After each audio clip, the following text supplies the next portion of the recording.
a subject that altered my life forever. It was just unbelievable. I hadn't known my mentor, Mr. Schoaf, very long until one day he said, "Mr. Rohn, let me see your current list of goals." He said, "I've had a lot of experience and I've been out here for a while." And he said, "Let's go over them and maybe I can really give you some good ideas." And I said, "I don't have a list." He said, "Well," he said, "if you don't have a list of your goals," he said, "I can guess your bank balance within a few $100s, which he did. That got my attention. I said, "You mean my bank balance would be a lot bigger if I learned how to set goals?" He said, "Drastically bigger." That got my attention, so I finally said, "Hey, I want to learn how to set goals." It is a fantastic skill to develop, how to design your own future. So make the note, life best lived is life by design, not by accident, not just, walking through the day, careening from wall to wall and managing to survive. That's okay. But if you can start giving your life dimensions and design and color and objectives and purpose, the results can be absolutely staggering. Key phrase, here's a chance now to use your imagination. Because the imagination builds cities, imagination conquers disease, imagination develops a career, imagination sets up a relationship. Imagination is where all tangible values and intangible values begin, in the imagination. So what you've got to learn to do is use this powerful resource. Now, sometimes all by ourselves, it's a little difficult sort of to get it going. That's why a little workshop like we're going to do today is sometimes very helpful. When someone does a little coaching and says, "How about this niche?" You say, "I never thought about that. That ought to be easy to do." And the first thing you know, you're going. And that's why that is so important. But now, tapping this resource of the imagination and thinking about your future, thinking about tomorrow, as early as tomorrow or the rest of the day, and thinking on out the rest of the year, on into the next century, on into the early years of the next century. A workshop like we're about to do helps call your attention to that, so you can use your imagination to start prospecting for the future, what could be possible for you. We're affected by our dreams, our vision of the future. You want to make sure that the greatest pull on your life is the pull of the future.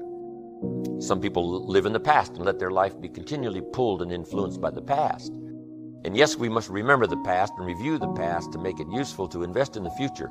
But here's the key. Make sure that the greatest pull on your life is the pull of the future.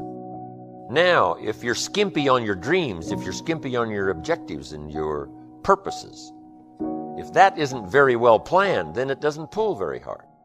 Then you have more of a tendency to be pulled by the past, or to be pulled apart by events or circumstances, or to be pulled apart by distractions.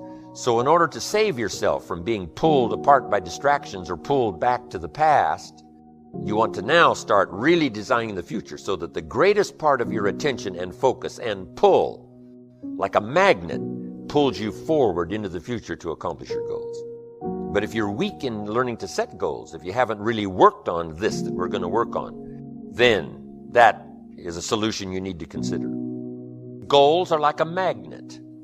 They pull, and the stronger they are, and the more purposeful they are, the bigger they are, the more unique they are, the stronger they pull. If you have excellent goals and high dreams, here's what they also do. They pull you through all kinds of down days, down seasons. They pull you through a winter of discontent. They pull you through distraction on every side that says, look here, look here, look here. Strong, powerful dreams like a magnet pull you through that. Strong dreams and goals pull you through a disaster. Some people get swallowed by the disaster because they have nothing on the other side of the disaster to pull them through. A bad day can almost overwhelm you if you don't have something really purposeful to go for at the other side of that day. At the other side of the difficult time, at the other side of the down time. If you've got plenty out there to attract and pull, it'll pull you through all these things. And very little of it will attach itself to you. You'll be able to get through some of the most difficult times if you have this spectacular vision ahead of you of where you're going and what you're going to accomplish, getting through will be easy or easier. So, learning to set goals, it is an incredible experience. Once I learned it, it transformed my life forever. Being here today is an accomplishment of my goals. When I travel around the world and sit on an airplane, I say, I dreamed about this one day. I used to go to the airport and watch the planes fly away, and I said, one of these days, I'll be on one of those planes. I dreamed about it. I dreamed about the other side of the world. I'd never been to Italy, but I dreamed about it. I'd never been to South Africa, but I dreamed about it. And sure enough, step by step and country by country and flight by flight, I started checking them off my list. It was the most exhilarating feeling. Powerful. To set those goals, reach out there into the future, design something to the best of your ability, refine it as you go, tear it up periodically if you want to, set a whole new list. It's your life, it's your future. But now I would like to do it in a very simple, easy manner that you can follow, so that you can use it for the future to pass on to your children, or if you got a little group that you train and teach, or your management and salespeople, you can use this with others. So what I'm going to go through with you here is sort of a model. Sort of, if I rush you just a little bit on getting through this model, at least I will leave you with the model that you can use later. And not only use later, but use later to pass on to someone else in some manner. So, having laid this background now, here's what I want you to do. Get a fresh piece of paper. And this is called now the workshop. And on this workshop now, I want you to write down the question and then do the exercise. First question, list what 5 things have you accomplished that you're already proud of? What 5 things have you already accomplished that you're proud of? Now, primarily what this is for is to, give you credit for what you've already accomplished. Shoaff said to me, Mr. Rohn, you've already been setting goals. You've already gone for something and you've achieved it. But you've probably done it haphazardly. You haven't done it with a real plan in mind. And you've accomplished some things. Now, if you start deliberately doing it, can you imagine how you can multiply the effect by 5, by 10, by 20, by 100? I finally got the message. So first of all, he wanted to make sure I got credit for the things that I had already accomplished, especially in my own mind. Whether it's an accomplishment to someone else doesn't matter now, just so you recognize it for yourself. Now that you've done that little workshop, here's the second question. This is going to take some time now.